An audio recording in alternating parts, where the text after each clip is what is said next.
Back in 2021, we ranked PlayStation Studios to find out the top 5. We devised a formula that would help us objectively rank the list instead of just giving our opinion. The first thing to figure out before trying to give these studios a rating is to set out some ground rules. Rule number 1, no one-hit wonders. We are only going to be including studios with at least 2 games on their resume. Rule number 2, the studio needs to be fairly active, which means that only studios with at least 2 games over the past decade are going to be included. Rule number 3, there will be a recency bias, and this means that the last effort means the most and carries more weight towards the studio's final score because it's more representative of where the studio is at currently. This will be achieved by multiplying the most recent release score by 1.1. Rule number 4, no mobile-focused studios. And rule number 5, only games that were developed solely by that studio and no collaborations. Before jumping into the list, we just wanted to take a quick second to talk about our 2024 goals as an outlet, and you can help us reach our main goal, which is getting to 15,000 subscribers. If you're unfamiliar, we're trying to take content creation to a more elevated and positive environment without toxicity. If you enjoy what we're doing, consider subscribing, liking the video, or sharing with a friend that you think might enjoy it. Any or all of these will make a big difference in the algorithm.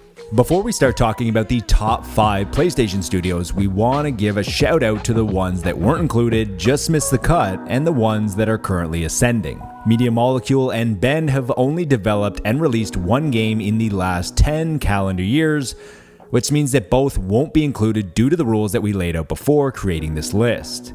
Sony San Diego is also not going to be included since they are just making MLB The Show, which is always great, but is also now on other platforms and that's their only focus. Bungie, although owned by Sony, is not technically considered part of PlayStation Studios. We also have yet to see what studios like Firewalk and Haven can do. Housemarque placed 8th on the list with 83.25, and this is PlayStation's biggest up-and-coming studio after their transition from arcade indie-style titles to the premium AAA release of Returnal, and I can't wait to see how they follow it up. Polyphony Studio placed 7th on the list with 85.35 on the strength of Gran Turismo 7 that seemed to sell decently well, but also seemingly came and went. Finally, to speak of the quality of PlayStation Studios, there is no better way than to mention that Sucker Punch Productions isn't considered in the top 5 as they just missed by a little over 1 point, placing 6th with 89.35.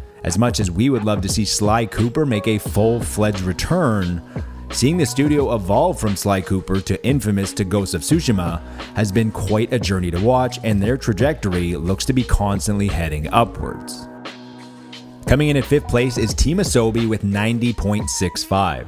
If there's one studio on this list that most people might disagree with their placement in the top 5, it would be Teamobi. However, with the recent dissolution of Japan Studio, it seems that Teamobi are poised to carry the flag for that beloved team. This team have proven themselves to be more than capable and extremely agile, from Astro Bot Rescue Mission on PlayStation VR, and now the fantastically fun Astro's Playroom that was packed in with the PlayStation 5. Not only was it great to harken back to their early days of gaming when systems actually came with a game, but Astro's Playroom was much more than just a technical showpiece for the PlayStation 5. It was also full of passion from people that clearly have a deep love for all things PlayStation. Sony clearly have a lot of faith in Astrobot as a mascot and Teamobi as a studio, with the impending release of Astrobot as it looks to take the little robot to the mainstream like never before with its first premium release. Coming in at 4th place is Guerrilla Games with 91.53. The biggest shakeup between our original rankings was Guerrilla Games moving from 5th to 3rd and just missing 2nd by a fraction behind Sony Santa Monica, and now dropping back to 4th. With their 2022 release Horizon Forbidden West performing better than Killzone Shadowfall, Guerrilla were able to solidify their place in the top 5.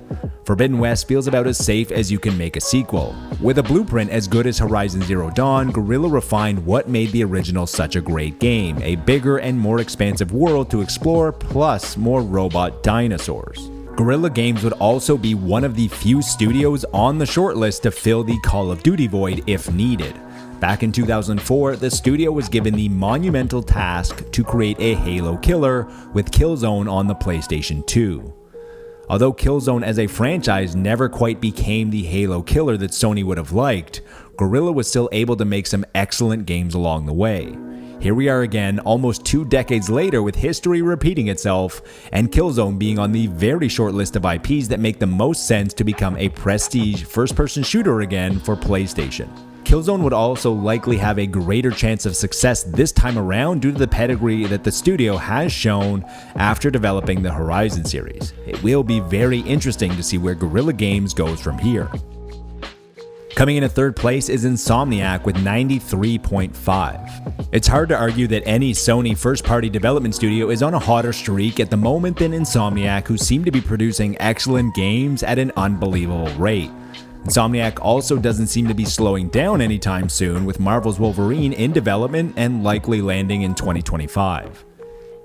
With a studio of over 400 people, Insomniac have the ability to manage multiple projects simultaneously to keep their studio release cadence very high and their quality even higher, which is why we have seen such a steady stream of excellent titles from this studio.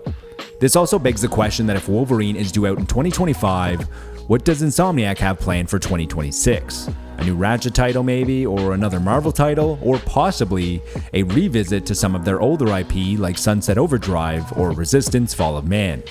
Insomniac would also be one of the other studios on the shortlist to develop a prestige first-person shooter if Sony wants a plan for Call of Duty eventually going exclusive. Insomniac have shown their ability with the first-person shooter genre with the Resistance Fall of Man series, and could either do a revival of the IP or something completely new. Coming in at second place is Naughty Dog with 95.45. Naughty Dog and their fall from the top spot is mostly about the studio not having released an original game since 2020 when The Last of Us Part 2 came out. Since then, we have seen amazing entries from almost every other studio on this list. Horizon Forbidden West, God of War Ragnarok, Spider-Man 2, and Returnal are just some of the excellent first-party titles that we have seen since summer of 2020. Naughty Dog did release The Last of Us Part 1 in 2022, but when the competition is this fierce at the top of the list, games need to be nearly perfect. What we know from Naughty Dog is that the studio is somewhere between 500 and 600 people, and their recent multiplayer live service game in the Last of Us universe was cancelled. But the studio has to be up to something else with a large portion of their studio. One theory was that since Sony didn't greenlight Ben developing the Uncharted Sully Origin game, it must have been because Naughty Dog was already doing something similar. Coming in at first place is Sony Santa Monica with a rating of 98.7. After an unbelievable reception for God of War Ragnarok, Sony Santa Monica was finally able to seize top spot on this list. The revolution of Kratos has not gone unnoticed commercially, as God of War 2018 easily became the best-selling game in the series with over 10 million copies in its first year, which led to anticipation levels for the sequel to be through the roof. As a result, God of War Ragnarok was somehow able to top those sales figures, and as of November 2023, Sony announced that Ragnarok had sold over 15 million units. It's hard to believe that it's been almost 2 years since Sony released God of War Ragnarok, and with the sequel taking about 4 years to develop, one could assume that we are about halfway to their next release. For a studio known mostly for God of War, where will they possibly go from here?